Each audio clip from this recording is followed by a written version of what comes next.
রাত ঠিক ৩:০০ আমার ফোনটা হঠাৎ এমনভাবে বেজে উঠল যেন ঘরের নিস্তব্ধতাকে কেউ ছুরি দিয়ে কেটে ফেলেছে। আমি আধো ঘুমে স্ক্রিনের দিকে তাকিয়ে প্রথমে ভেবেছিলাম হয়তো কোনো আত্মীয়ের জরুরি ফোন, কিন্তু পরের মুহূর্তে আমার বুকের ভেতরটা বরফ হয়ে গেল। স্ক্রিনে যে নামটা ভেসে উঠেছে সেটা দেখে আমার হাত কাঁপতে শুরু করল। রাহাত কলিং। রাহাত, যে ছেলেটার জানা যায় আমি নিজে দাঁড়িয়েছিলাম ঠিক ৬ মাস আগে। আমি কয়েক সেকেন্ড শুধু স্ক্রিনের দিকে তাকিয়ে রইলাম। ফোনটা বাজছেই। আমার মনে হচ্ছিল যদি না ধরি তাহলে হয়তো সবকিছু স্বাভাবিক হয়ে যাবে, কিন্তু অদ্ভুত একটা কৌতূহল আর অজানা ভয় আমাকে ফোনটা রিসিভ করতে বাধ্য করল। হ্যালো। ওপাশে কয়েক সেকেন্ড কোনো শব্দ নেই, তারপর খুব আস্তে, খুব ঠান্ডা একটা কণ্ঠ ভেসে এলো। তুই দরজাটা খুলিস না। কথাটা শেষ হতেই লাইন কেটে গেল, আর ঠিক সেই মুহূর্তেই টক টক টক আমার ফ্ল্যাটের প্রধান দরজায় কেউ ধীরে ধীরে নক করল। আমার নাম শাইম, বয়স ২৮। আমি ঢাকার এক সফটওয়্যার কোম্পানিতে চাকরি করি। কয়েক মাস আগে অফিসের সুবিধার জন্য মিরপুরের একটা পুরনো ৫ তলা ভবনের ৪র্থ তলায় একা একটা ফ্ল্যাট ভাড়া নিই। এলাকাটা শান্ত। দিনের বেলা মানুষজনের আনাগোনা থাকলেও রাত বাড়লে পুরো বিল্ডিংটাই যেন নিঃশব্দ হয়ে যায়। আমি ভূত প্রেতে বিশ্বাস করতাম না। ছোটবেলায় এসব গল্প শুনে বড় হয়েছি, কিন্তু কখনো গুরুত্ব দিইনি। সবকিছুরই একটা বৈজ্ঞানিক ব্যাখ্যা আছে, এই বিশ্বাসটাই ছিল আমার। কিন্তু ৬ মাস আগে একটা ঘটনা আমার জীবনকে অন্যদিকে ঘুরিয়ে দেয়। আমার সবচেয়ে কাছের বন্ধু রাহাত। বিশ্ববিদ্যালয় থেকে একসঙ্গে পড়েছি, একসঙ্গে চাকরির জন্য চেষ্টা করেছি। ও ছিল এমন একজন মানুষ যে কোনো পরিস্থিতিতেই হাসতে পারত। কিন্তু হঠাৎ একদিন খবর এলো কক্সবাজার থেকে ফেরার পথে ওদের গাড়ি একটা ট্রাকের সঙ্গে ধাক্কা খেয়েছে। ঘটনাস্থলেই রাহাত মারা যায়। আমি নিজে হাসপাতালে গিয়ে ওর নিথর মুখ দেখেছি। জানাজায় কাঁধ দিয়েছি, কবরেও মাটি দিয়েছি। তাই রাত ৩টায় ওর নাম স্ক্রিনে ভেসে ওঠার কোনো ব্যাখ্যা আমার জানা ছিল না। সেই রাতে দরজায় নক শোনার পর আমি নিঃশ্বাস বন্ধ করে দাঁড়িয়েছিলাম। আবার টক টক টক, এবার একটু জোরে।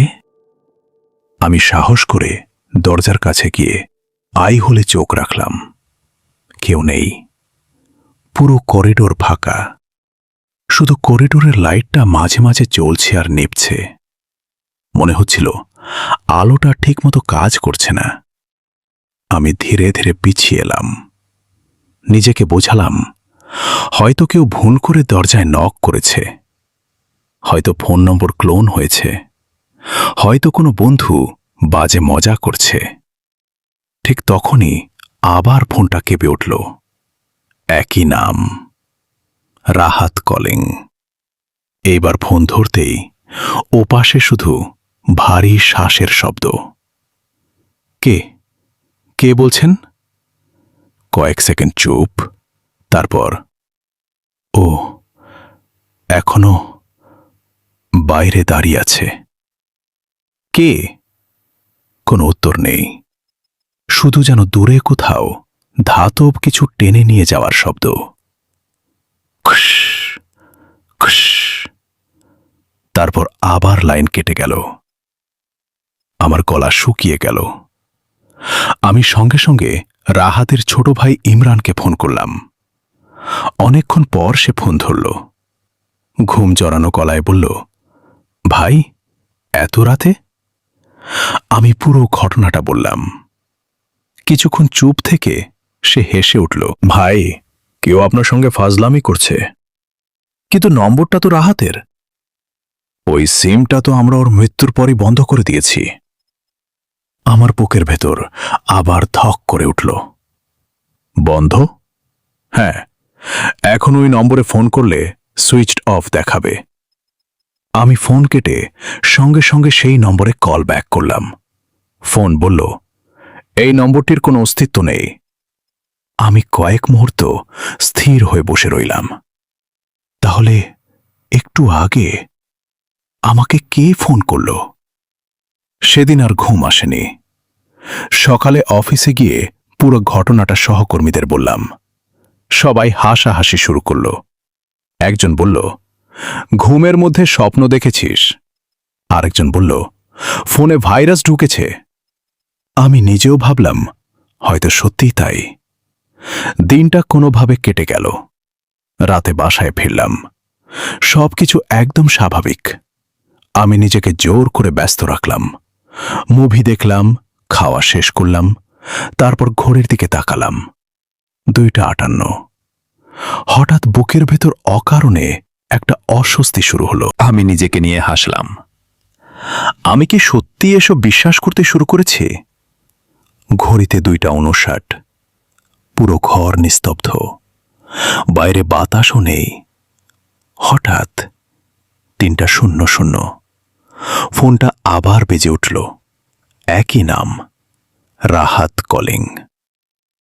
এবার আমার হাত এতটাই কাঁপছিল যে ফোনটা প্রায় পড়ে যাচ্ছিল। আমি ফোন ধরলাম। ওপাশে কোনো শব্দ নেই।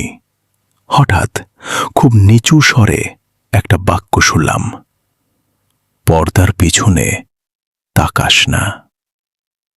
আমার শরীরের প্রতিটি লোম দাঁড়িয়ে গেল, কারণ আমার বিছানার ঠিক পাশেই জানালার লম্বা পর্দাটা বাতাস ছাড়াই আস্তে আস্তে দুলছিল। আমি তাকাতে চাইছিলাম না, কিন্তু মানুষের কৌতূহল অনেক সময় ভয়ের থেকেও শক্তিশালী হয়। আমি ধীরে ধীরে মাথা ঘুরিয়ে পর্দার দিকে তাকালাম। পর্দার নিচে মেঝেতে দুটি কালো জুতা দেখা যাচ্ছে। কেউ একজন দাঁড়িয়ে আছে পর্দার আড়ালে। আমি নিঃশ্বাস বন্ধ করে তাকিয়ে রইলাম। লোকটা একটু নড়ছে না। ঠিক তখনই ফোনের ওপাশ থেকে রাহাতের কণ্ঠ আবার শোনা গেল। ও বুঝে গেছে, তুই ওকে দেখে ফেলেছিস। আর সেই মুহূর্তেই পর্দার আড়াল থেকে ধীরে ধীরে, খুব ধীরে একটা কালো হাত কাপড়টা সরাতে শুরু করল। আমি এক পাও নড়তে পারছিলাম না। মনে হচ্ছিল আমার 2 পা যেন মেঝের সঙ্গে আটকে গেছে। পর্দাটা ধীরে ধীরে সরে যাচ্ছে। ফোনটা এখনো আমার কানে। ওপাশে রাহাতের কণ্ঠ, কিন্তু সেটা যেন অনেক দূর থেকে ভেসে আসছে। চোখ নামাস না। যতক্ষণ ও ভাববে তুই ওকে দেখছিস, ততক্ষণ ও এগোতে পারবে না। আমার বুকের ভেতর ধূপ ধূপ শব্দ হচ্ছে। গলা শুকিয়ে কাঠ। পর্দাটা আরো একটু সরে গেল, কিন্তু যেটা দেখলাম সেটা মানুষ হওয়ার কথা নয়। পর্দার আড়ালে কোনো শরীর নেই, শুধু দুটো পুরনো কালো জুতা। জুতার ওপর থেকে শূন্য বাতাস, যেন কেউ অদৃশ্য হয়ে দাঁড়িয়ে আছে। আমি আতঙ্কে এক ঝটকায় ঘরের লাইট জ্বালিয়ে দিলাম। পর্দাটা পুরো সরিয়ে ফেললাম। কেউ নেই, জুতাও নেই, শুধু জানলাটা আধ খোলা।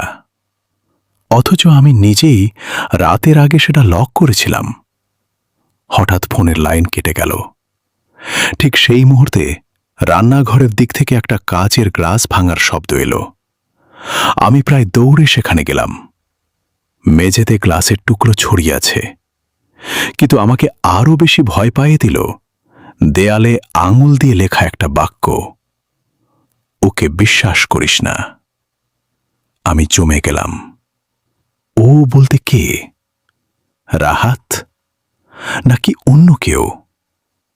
পরদিন অফিসে যাওয়ার বদলে আমি সরাসরি রাহাতের গ্রামের বাড়িতে গেলাম।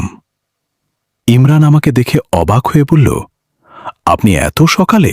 আমি সব খুলে বললাম। এই প্রথম সে হাসল না, বরং ওর মুখটা ফেকেসে হয়ে গেল।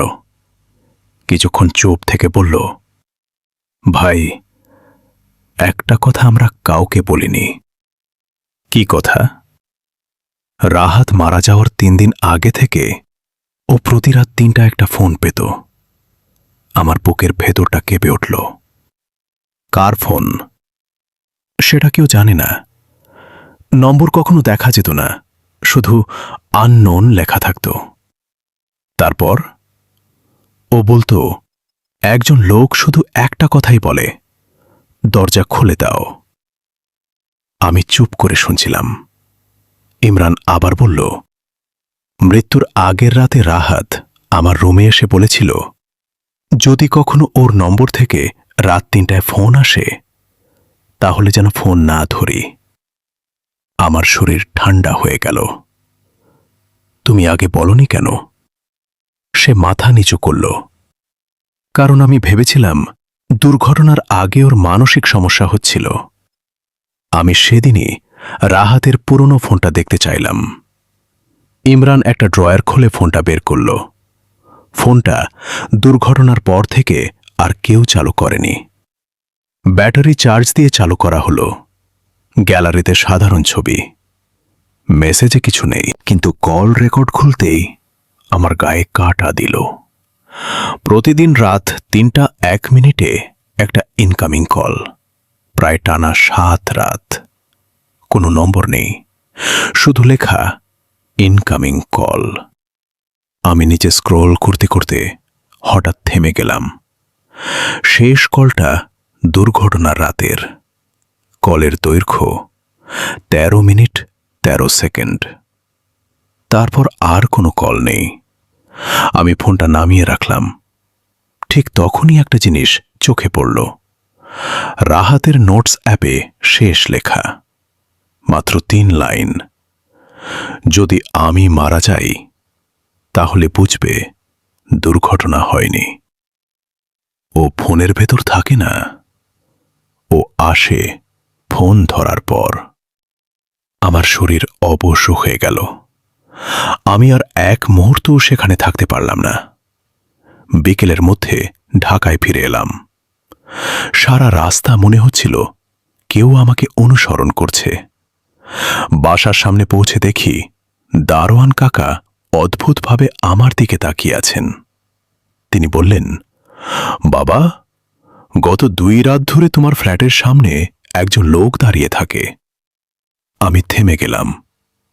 কেমন লোক? দূর থেকে দেখি লম্বা, কালো জামা, মুখ দেখা যায় না। আপনি কিছু বলেননি? এখন দৌড়ে লাভ নেই, কারণ ও আজ তোর নাম জেনে গেছে। কথাটা শেষ হতেই ফোনের লাইন কেটে গেল। ঠিক সেই মুহূর্তে আমার ফ্ল্যাটের সব লাইট একসঙ্গে নিভে গেল। পুরো ঘরটা এমন অন্ধকারে ডুবে গেল যেন আলো বলে পৃথিবীতে কোনো জিনিস কখনো ছিলই না। শুধু ফোনের স্ক্রিনের ক্ষীণ আলোটা আমার কাঁপতে থাকা হাত আর ঘামে ভেজা মুখটাকে আলোকিত করে রেখেছে। আমি তাড়াতাড়ি ফ্ল্যাশ লাইট জ্বালালাম। আলোটা প্রথমে ড্রয়িং রুমে পড়ল, কেউ নেই। তারপর ধীরে ধীরে রান্নাঘর, কেউ নেই। তারপর আলোটা ঘুরিয়ে নিজের শোবার ঘরের দিকে ফেলতেই বুকের ভেতরটা ধপ করে উঠল। ঘরের দরজাটা, যেটা আমি নিজে ভেতর থেকে বন্ধ করেছিলাম, সেটা আস্তে আস্তে নিজে থেকেই খুলে গেল। কোনো শব্দ নেই, শুধু দরজার কবজার সেই শুকনো ঘষা শব্দ। আমি সাহস করে সামনে এগোলাম। বিছানার উপর আমার ফোনের চার্জারটা পড়েছিল, কিন্তু ওটার পাশে একটা পুরনো বাটন ফোন রাখা। আমি নিশ্চিত এটা আমার নয়। ধীরে ধীরে সেটাকে হাতে তুললাম। স্ক্রিনে কোনো কোম্পানির লোগো নেই, শুধু একটা সময় দেখাচ্ছে 3:13। হঠাৎ ফোনটা নিজে থেকেই বেজে উঠল। স্ক্রিনে লেখা, রিসিভ করো। কোনো নম্বর নেই, কোনো নাম নেই, শুধু এই 2টি শব্দ। আমার মাথায় তখন রাহাতের নোটের শেষ লাইনটা ঘুরছে, ও আসে ফোন ধরার পর। আমি ফোনটা ধরলাম না, বরং জানলা খুলে যত জোরে পারি বাইরে ছুঁড়ে ফেললাম। কয়েক সেকেন্ড পর নিচে ধাতব কিছু পড়ার শব্দ হওয়ার কথা, কিন্তু কোনো শব্দ হলো না। আমি জানলা দিয়ে নিচে তাকালাম। 4 তলা থেকে স্পষ্ট দেখা যায়, কিন্তু নিচে কোনো ফোন পড়ে নেই। আমি ধীরে ধীরে পেছনে ফিরলাম, আর দেখলাম ফোনটা আবার আমার বিছানার উপর রাখা, যেন কোথাও যায়নি। আমার বুকের ভেতরটা হিম হয়ে গেল। আমি আর এক মুহূর্ত ওই ফ্ল্যাটে থাকলাম না। রাতেই গাড়ি ডেকে এক বন্ধুর বাসায় চলে গেলাম। সকালে সব ঘটনা তাকে বললাম। সে বিশ্বাস করল না, বলল, তুই কয়েকদিন ঘুমাসনি, হ্যালুসিনেশন হচ্ছে। তার কথা শুনে আমিও নিজেকে বোঝানোর চেষ্টা করলাম, সত্যি কি আমি মানসিক ভারসাম্য হারাচ্ছি? কিন্তু বিকেলে সে নিজেই আমার দিকে অদ্ভুত চোখে তাকিয়ে বলল, তুই রাতে আমাকে কেন ফোন দিয়েছিলি? আমি অবাক হয়ে বললাম, আমি? সে নিজের ফোন বের করল। কল লিস্টে রাত 3:02 আমার নম্বর থেকে 5 মিনিটের কল। আমি তো তখন ওর বাসাতেই ছিলাম। আমরা দুজন একসঙ্গে ছিলাম। আমি কোনো ফোন করিনি। সে বলল, তুই শুধু একটা কথাই বলছিলি। কি? সে কাঁপা গলায় উত্তর দিল, দরজা খুলে দে। আমার মাথা ঘুরে উঠল। আমি নিজের কল হিস্টোরি খুললাম। কোনো আউটগোয়িং কল নেই। সেই রাতেই আমি সিদ্ধান্ত নিলাম, এই রহস্যের শেষ না দেখে থামব না। পরদিন আমি সেই টেলিকম কোম্পানির এক পরিচিত লোকের সাহায্য নিলাম। রাহাতের নম্বরের শেষ 6 মাসের টেকনিক্যাল লগ বের করলাম। রিপোর্ট দেখে আমার নিঃশ্বাস বন্ধ হয়ে গেল। রাহাত মারা যাওয়ার পরও প্রতিদিন রাত 3টায় ওই নম্বর থেকে একটি আউটগোয়িং কল হয়েছে। কখনো আমার নম্বরে, কখনো অন্য কারো নম্বরে। মোট 27টি আলাদা নম্বরে। আমি একে একে কয়েকজনকে ফোন করলাম। প্রথম নম্বর বন্ধ, দ্বিতীয় নম্বর বন্ধ, তৃতীয় নম্বরের একজন বৃদ্ধ ফোন ধরলেন। আমি কিছু বলার আগেই তিনি জিজ্ঞেস করলেন, আপনিও কি রাত 3টার ফোন পেয়েছেন? আমার বুক ধক করে উঠল। হ্যাঁ।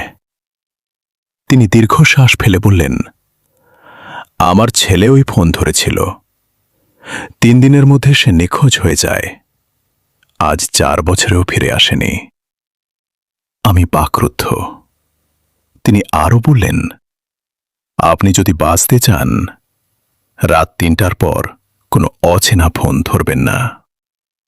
লাইন কেটে গেল।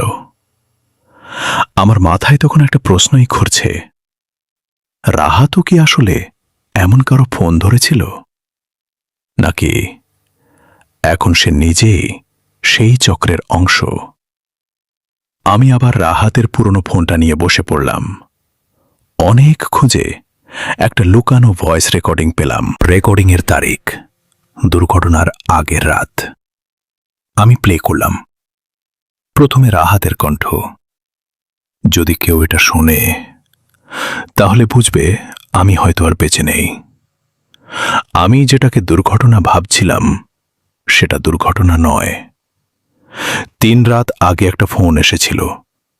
আমি ধরেছিলাম। তারপর থেকে একজন মানুষ না, একটা ছায়া আমাকে অনুসরণ করছে। রাহাতের শ্বাস দ্রুত হয়ে উঠছে। হঠাৎ রেকর্ডিংয়ে দরজায় নক করার শব্দ।